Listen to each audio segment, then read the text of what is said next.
Hello दोस्तों, स्वागत है आप सभी का इनके नर्सिंग क्लासेस में। आज हम बात करेंगे कि जो भी अपन ने रिकॉर्ड्स पढ़े हैं अब तक की क्लास में। अपन ने नया टॉपिक शुरू किया है फंडामेंटल ऑफ नर्सिंग में। तो आज हम जानेंगे कि कौन कौन से ऐसे टाइप्स के रिकॉर्ड्स एंड रिपोर्ट्स है जो हमारी हॉस्पिटल सेटिंग्स के अंदर रखे जाते हैं, मनाए जाते हैं। ठीक है, कौन से ऐसे रिकॉर्ड्स है जो मना के रखते हैं अपन, ताकि वो अपनी हेल्प कर सके। मैं आपको पिछली क्लास में बताया था कि रिकॉर्ड्स क्या होते हैं और रिपोर्ट्स क्या होते हैं। आज अपन वन बाय वन जानेंगे इनके टाइप्स के बारे में। ठीक है, तो फर्स्ट अपन बात करें। ठीक है, फर्स्ट अपन बात करें टाइप्स ऑफ रिकॉर्ड के बारे में। तो रिकॉर्ड्स क्या होते हैं? रिकॉर्ड्स क्या होते हैं?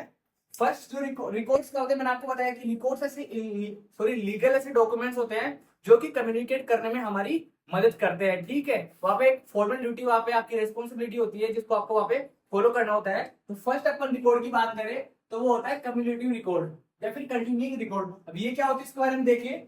The system utilising one record for home and clinic services in which home visit are recorded in red and clinic visit in blue ink. इसका मतलब ये है कि एक ऐसा रिकॉर्ड, एक ऐसा आपके पास डाटा है जिसके अंदर आप क्या करते हो किसी भी होम विजिट का या फिर क्लिनिक विजिट का जो सर्विसेज आप क्लिनिक में प्रोवाइड करवा रहे हो उनका वहां पे आप मेंटेन करके उन जो भी आपके पास डाटा है उसको मेंटेन करके रखते हो। अब वो कैसे रखते हो? जो होम विजिट्स होती है, ठीक है, जो होम विजिट्स आप काम कर रहे हो उनका डाटा किससे रिकॉर्ड करते हो आप? रेड पेन से। और जो क्लिनिकल जो विजिट्स है उनको आप कैसे रिकॉर्ड करते हो? ब्लू पेन से। ठीक है, जो आपकी कैसे मदद करेगा, क्यों इनको अलग अलग इंक से रिकॉर्ड करने की जरूरत पड़ी? it helps coordinate the services and save the time of the personal concerned। इसका मतलब ये है कि जैसे आपको पता चला कि आपके पास दो रिकॉर्ड प्रेजेंट है, अगर वो एक ही इंक से लिखे जाते तो आप वहां पे कंफ्यूज हो सकते थे। तो अगर आपने देखा कि ये जो भी डाटा है वो रेड इंक से लिखा हुआ है, रेड पेन से लिखा हुआ है, तो आपको वहां पे पता चल जाएगा कि ये जो भी रिकॉर्ड है किससे रिलेटेड है, कि किसी की होम विजिट की गई है तो उससे रिलेटेड ये डाटा वहां पे आपके पास होगा। साथ ही साथ अगर आपके पास अगर ब्लू इंक में कोई डाटा प्रेजेंट है तो आप उससे आइडिया लगा आपको पता चल जाएगा कि ये जो है डाटा है वो किससे, जो भी क्लिनिकल सर्विसेज दी गई है उससे रिलेटेड है। तो ये जो टाइम है उसको सेव करने के लिए इनका अलग अलग यूज वहां पे किया गया। नेक्स्ट अपन बात करें फैमिली रिकॉर्ड्स के बारे में। तो फैमिली रिकॉर्ड्स क्या होते हैं? All the records which related to members of one family should be placed in the single family folder। इसका मतलब ये है कि अगर एक फैमिली से रिलेटेड जो भी डाटा आपके पास प्रेजेंट है, जो भी इंफॉर्मेशन आपकी प्रेजेंट है, उसको आप क्या करोगे? एक सिंगल फोल्डर में, सेम फोल्डर में वहां पे आप क्या करोगे? उनको मेंटेन करके रखोगे, वहां पे उसको रखोगे। ठीक है, एक फैमिली के अंदर जितने भी इंडिविजुअल्स हैं उन सबकी जो भी सिंगल इंफॉर्मेशन है, ठीक है, वो सारी के सारी आप क्या करोगे? वहां पे मेंटेन करके रखोगे। तो ये जो रिकॉर्ड है इनको क्या बोलेंगे? एक फैमिली रिकॉर्ड वहां पे बोलेंगे। ठीक है, क्यों? क्योंकि जो भी फैमिली से रिलेटेड जो भी इंफॉर्मेशन है वो सब आपको कहाँ पे मिलेगी? जो फैमिली का फोल्डर बनाया हुआ है वहां पे आपको उस फैमिली से रिलेटेड जो भी इंफॉर्मेशन है, जो भी इंफॉर्मेशन चाहिए वो सब कुछ आपको वहां पे मिल जाएगी। नेक्स्ट अपन बात करें एनेक्डोटल रिकॉर्ड की। तो एनेक्डोटल रिकॉर्ड का मतलब ये होता है कि आपके पास अगर कोई भी डाटा प्रेजेंट है, ठीक है, कोई भी इंफॉर्मेशन प्रेजेंट है, तो उसका आपको एक ब्रीफ इंफॉर्मेशन जो है वो एक जगह मिल जाए। ठीक है, आपके पास एक रिकॉर्ड रूम है, अगर आपको उस रिकॉर्ड रूम का एक ब्रीफ इंफॉर्मेशन अगर किसी डाटा में मिल जाए कि इस ये जो रिकॉर्ड रूम है ये किस डाटा से रिलेटेड है, तो वो जो डाटा है उसको क्या बोलते हैं? एनेक्डोटल रिकॉर्ड आप उसको बोलते हैं। तो इसके अंदर बात करें, it is a brief description of an observed behavior that appears significant for evaluation purpose done by the community health nurse during the home visits. तो जब भी एक कम्युनिटी जो नर्स होती है वो होम विजिट्स करती है, उस टाइम पे उसके द्वारा जो भी इंफॉर्मेशन कलेक्ट की गई है उसको वो क्या करती है? ब्रीफ करके आपको समराइज करके वहां पे प्रोवाइड करवाने की कोशिश करती है। ठीक है, अगर आपको पता है कि जो भी कम्युनिटी नर्स होती है वो वन बाय वन हर एक इंडिविजुअल से मिलेगी और उनसे रिलेटेड जो भी डाटा है वो कलेक्ट करेगी। अब इनको समराइज करके वो जो डाटा प्रेजेंट करेगी उसको बोलते हैं क्या? Anecdotal record. ठीक है, आगे अपन बात करें क्लिनिकल रिकॉर्ड्स के बारे में। It is used in hospital investigation, special treatment and procedure are written and signed. इसका मतलब ये है कि जब भी एक हॉस्पिटल के अंदर कोई भी क्लिनिकल इन्वेस्टिगेशन हो रही है या किसी भी प्रोसीजर को परफॉर्म किया जा रहा है, ये एक पेशेंट को जो ट्रीटमेंट दिया जा रहा है उसका जो भी रिकॉर्ड मेंटेन किया जाता है वो किन के रूप में किया जाता है? क्लिनिकल रिकॉर्ड के रूप में वहां पे किया जाता है। ठीक है, साथ ही साथ वो साइंड होता है, जो भी सुपरवाइजर जो भी आपके हेल्थ केयर प्रोवाइडर्स है, ठीक है, उनके द्वारा वो क्या होता है? साइन किया हुआ होता है। नेक्स्ट अपन बात करें डॉक्टर ऑर्डर शीट। इसका मतलब ये है doctor's orders regarding medication investigation special treatments are written and sign. तो जो भी डॉक्टर है, जो फिजिशियन है, अपना जो भी प्रेस्क्रिप्शन एक पेशेंट को प्रोवाइड कर रहा है या फिर उससे रिलेटेड जो भी कोई भी ट्रीटमेंट है, कोई भी डायग्नोस्टिक इन्वेस्टिगेशंस है, उन सबको वो क्या करता है, एक रिटन फॉर्म में वहां पे आपको प्रोवाइड करने की कोशिश करता है, या फिर वो सब कुछ एक रिटन फॉर्म में होता है। अब वो जो भी एक पेशेंट से रिलेटेड डाटा है उनको आप एक जगह मेंटेन करके रखोगे, तो उन जो सीट्स को, उन रिकॉर्ड्स को अपन क्या बोलेंगे, डॉक्टर ऑर्डर्स रिकॉर्ड्स है, डॉक्टर ऑर्डर सीट्स। ऐसे ही क्या होता है, नर्सिंग सीट्स होती है। नर्सिंग सीट्स का मतलब ये है कि आपको जब एक पेशेंट की केयर करने का क्या किया गया है, वर्क आपको मिला है, तो उस पेशेंट्स के ऊपर आप जो भी प्रोसीजर या कुछ भी एप्लीकेशंस कर रहे हो, तो वो सब कुछ आपको रिटर्न फॉर्म में वहां पे मेंटेन करना पड़ेगा। उन रिटर्न फॉर्म्स को क्या बोलते हैं, नर्सिंग सीट्स बोलते हैं। अपन इसके अंदर बात करें, nurses records are a record of treatments and nursing measures carried out by the nurse, their effects and the observations made on patient. एक पेशेंट के ऊपर जो भी नर्सिंग इंटरवेंशन एक नर्स ने किए हैं, साथ ही साथ जो ट्रीटमेंट फिजिशियन ने प्रेस्क्राइब किया था उसको प्रोवाइड करवाया है, साथ ही साथ जो भी एक पेशेंट के जो भी उसके हेल्थ के अंदर कुछ भी चेंजेस आ रहे हैं, जो भी वो इवेलुएट कर रही है, उन सबको वो क्या करेगी, मेंटेन करके वहां पे रखेगी। किस रूप में, नर्सिंग सीट्स के रूप में। तो ये अपन ने बात करी डिफरेंट टाइप्स ऑफ रिकॉर्ड्स के बारे में। ठीक है, आगे अपन नेक्स्ट बात करें कि टाइप्स ऑफ रिपोर्ट्स क्या क्या होती है, कौन कौन से ऐसी रिपोर्ट्स होती है, उनके बारे में अपन वन बाय वन अपन बात करें। तो फर्स्ट ऑफ ऑल, रिकॉर्ड्स और रिपोर्ट्स में क्या फर्क था कि जो रिकॉर्ड्स होते हैं वो क्या होते हैं, लीगल डॉक्यूमेंट्स होते हैं। ठीक है, रिटन लीगल डॉक्यूमेंट्स होते हैं जो कम्युनिकेशन में अपनी हेल्प करते हैं। रिपोर्ट्स की बात करें तो ये टेली कम्युनिकेशन या ओरल कम्युनिकेशन हो सकते हैं, मैंने आपको पिछली क्लास में बताया था। तो इसके अंदर अपन बात करें कि जो ओरल रिपोर्ट्स होती है उनको ओरल रिपोर्ट्स क्यों कहते हैं। ठीक है, oral reports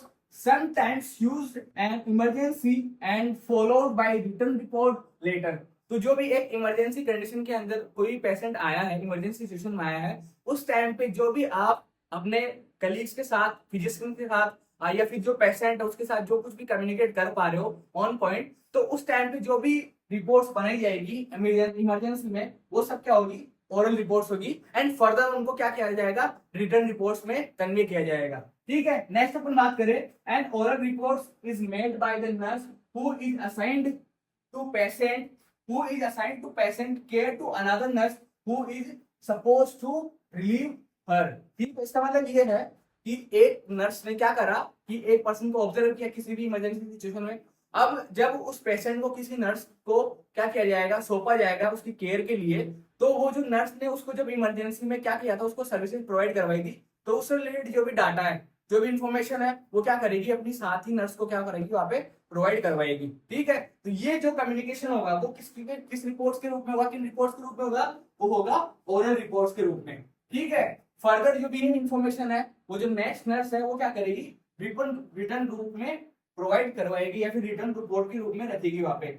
it should concentrate on past, present and future state of a patient और इवेंट। तो जैसे इमरजेंसी में कोई भी पेशेंट आया, तो उस पेशेंट से रिलेटेड उसका पास्ट कोई भी हिस्ट्री रही है, हेल्थ हिस्ट्री रही है, या फिर उसकी जो प्रेजेंट हिस्ट्री है, साथ ही साथ अगर उसके फ्यूचर जो भी उस सिचुएशन की वजह से फ्यूचर कंडीशन जो भी हो सकती है, उन सब को मिला के जो भी एक रिपोर्ट बनाई जाती है नर्स के थ्रू, उसको क्या बोलते हैं, रिटर्न रिपोर्ट बोलते हैं। तो ये किसके ऊपर कंसंट्रेट करती है कि एक पेशेंट की जो इंडिविजुअल अपने पास है, उसके साथ उस सिचुएशन में क्या हुआ है, उसका पास्ट का क्या था, ठीक है, और उसकी फ्यूचर हेल्थ हिस्ट्री क्या हो सकती है, उनसे रिलेटेड जो डाटा मेंटेन किया जाता है वो किया जाता है रिटर्न रिपोर्ट्स के रूप में। नेक्स्ट अपन बात करें 24 आवर्स रिपोर्ट। 24 आवर्स रिपोर्ट क्या होती है, nursing supervisor and nursing administrator personnel needs to be kept informed of what is happening in all patient care areas।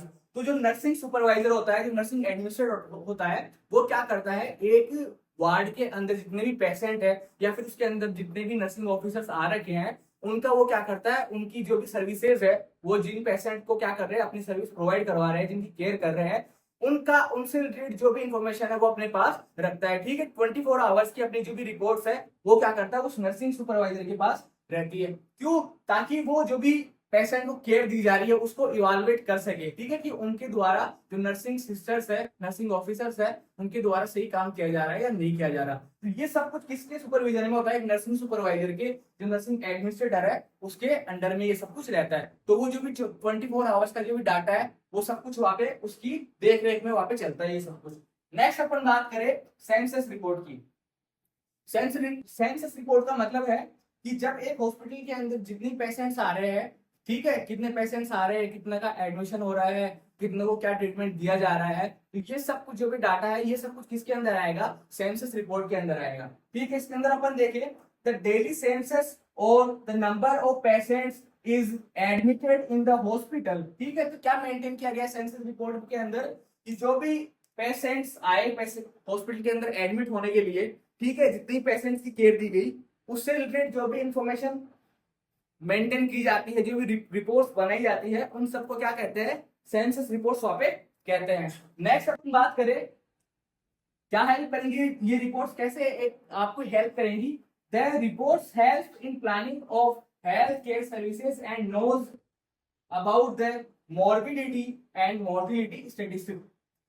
तो जब ये पेशेंट्स आपके पास आए तो आप उनकी क्या करोगे? हेल्थ हिस्ट्री लोगे, ठीक है, तो इससे आपको पता लगेगा कि कौन सी, जैसे कम्युनिटी के अंदर ऐसी कौन सी बीमारी है जो ज्यादा फैल रही है, ठीक है, तो साथ ही साथ आपको ये पता लगेगा कि उस कम्युनिटी के अंदर, उस एरिया के अंदर कौन सी बीमारी का अभी, जैसे सीजनल बीमारी आती है ना, तो उनका क्या होगा, जो सीजनल डिजीज है उनका पता लगेगा कि इस बार इस सीजन में इस डिजीज के थ्रू कितने लोग इन्फेक्टेड हुए हैं। तो ये सब कुछ डाटा आपको कैसे पता लगेगा? जब आपके पास सेंसस रिपोर्ट्स वहां पे प्रेजेंट होगी, ठीक है, तो ये जो रिपोर्ट्स है वो आपकी हेल्प करेंगे फर्दर उस डिजीज से कोऑपरेट करने में, पेशेंट की हेल्प करने में, ठीक है, आपके पास वो जब रिपोर्ट्स वहां पे प्रेजेंट होंगे। साथ ही साथ अगर कोई भी ऐसी मोर्टिलिटी रेट हुई है, कितनी मृत्यु दर है उस बीमारी से, ठीक है, ऐसी सिचुएशन में, तो ये सब कुछ डाटा आपको कहां से मिलेगा? सेंसस रिपोर्ट से मिलेगा। नेक्स्ट अपन बात करें एक्सीडेंटल रिपोर्ट्स।